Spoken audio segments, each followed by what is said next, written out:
Yang Mohamad Jelutong, silakan. Terima kasih Tan Sri Speaker. Untuk makluman Tan Sri Speaker, pihak pembangkang memang mendukung dan akan menyokong apa-apa langkah yang diambil bagi keselamatan negara. Tetapi untuk makluman Dewan Yang Mulia ini, tadi saya dengar kepada penjelasan yang diberikan oleh Menteri bahawa undang-undang ini perlu untuk keselamatan negara dan perlu untuk mengatasi masalah-masalah yang melibatkan keselamatan negara. Tan Sri Speaker boleh ambil perhatian bahawa ketika ini ada lebih kurang 9 orang anggota PDRM, termasuklah seorang DSP. Bagi yang mengikuti perbahasan ini, termasuklah anggota-anggota polis yang telah ditahan di Kedah. Mereka terdiri daripada cawangan E6 IPK Kedah yang membantu negara kita membantras kemasukan migran asing. Isteri kepada DSP ini sendiri tertanya-tanya kenapa beliau ditahan. Saya nak buat perbandingan. Kita semua tahu seorang yang katakan dikehendaki Niki atau geng Niki. Beliau tiba-tiba menyerah diri kepada pihak polis. Kemudian dituduh di mahkamah dan tiba-tiba baru-baru ini 14 orang daripada geng Niki yang dituduh terlibat dalam jenayah terancang tiba-tiba dibebaskan. Persoalan saya adalah kenapa? Kita buat perbandingan. Undang-undang ini boleh disalahgunakan. Saya nak beritahu kepada Tan Sri Speaker, Tan Sri Speaker sendiri boleh ditahan di bawah SOSMA. Kerana perkara ini berlaku, jangan memberi persepsi bahawa undang-undang ini perlu untuk menahan penjenayah dan sebagainya. Sekarang, ketika kita membahas undang-undang ini, ada anggota-anggota PDRM yang ditahan, termasuk seorang DSP. Mereka tidak tahu kenapa. Kalau kesalahan-kesalahan seperti membunuh, kesalahan 39B yang melibatkan hukuman gantung sampai mati, pihak polis boleh menyiasat.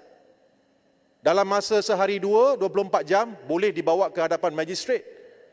Kesalahan-kesalahan jenayah terancang di bawah Seksyen 130V hanya membawa hukuman dari 5 tahun hingga 20 tahun sahaja. Kenapa perlu 28 hari untuk menyiasat? Tanpa membawa mereka ke hadapan seorang magistrate. Kalau pihak PDRM mempunyai kewibawaan untuk menyiasat, menuduh di mahkamah, pesalah-pesalah yang terlibat dalam kes bunuh, kes 39B yang melibatkan hukuman gantung, apa perlunya menahan seseorang yang dituduh di bawah Seksyen 130V, jenayah terancang, yang hanya membawa hukuman 5 hingga 20 tahun, untuk ditahan selama 28 hari. So tolonglah Menteri, saya dengan segala hormatnya memohon jangan datang ke Dewan ini dan sandiwara. Kononnya undang-undang ini diperlukan untuk membantras jenayah, menjaga keselamatan dan sebagainya. Kerana seperti yang dikatakan oleh Yang Berhormat Puchong, kelalaian kementerian, ahli-ahli parlimen di sebelah sana yang menyebabkan undang-undang ini terbatal. Tetapi saya di sini bersama-sama dengan ahli-ahli parlimen di pihak pembangkang mementingkan hak seseorang yang dijamin di bawah Perlembagaan Persekutuan. Dan saya yakin bahawa undang-undang yang ada sekarang, Seksyen 117 Kanun Acara Jenayah, sudah pun mencukupi, memberikan cukup kuasa kepada pihak polis untuk menyiasat sesuatu kesalahan. Jelutong, adakah digunakan SOSMA kerana tak ada bukti? Maka nak ditahan selama 28 hari untuk nak dapatkan bukti. Apa pandangan Jelutong? Untuk makluman, itu saya tak dapat memberi sebarang penjelasan. Kita serah pada Menteri. Tapi saya yakin sebagai seorang peguam bahawa undang-undang yang ada sekarang sudah pun mencukupi di bawah Seksyen 117 untuk menyiasat. Pihak polis boleh menyiasat daripada mula hingga sekarang. Semua kesalahan-kesalahan jenayah yang serius boleh disiasat oleh PDRM di bawah Seksyen 117, dan apabila seseorang itu didapati mempunyai cukup keterangan, beliau boleh dihadapkan ke mahkamah. Tetapi kita mempunyai jaminan di bawah Seksyen 117. Sekiranya seseorang magistrate mendapati bahawa seseorang yang ditahan itu telah dipukul, telah dianiayai oleh pihak polis, maka ada ruang dan peluang untuk beliau membuat aduan kepada pihak magistrate dan magistrate boleh mengarahkan supaya langkah-langkah diambil supaya beliau diberi rawatan dan menjamin supaya beliau tidak menjadi mangsa dipukul dan dibelasah.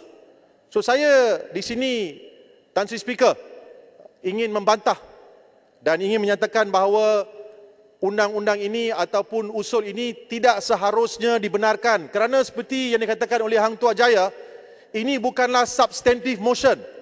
Kesan membenarkan usul ini adalah akan memberikan pihak PDRM dan kementerian hak untuk menahan seseorang itu untuk 28 hari. The effect is the same. Terima kasih, Tan Sri Speaker. Saya mohon membantah. Terima kasih.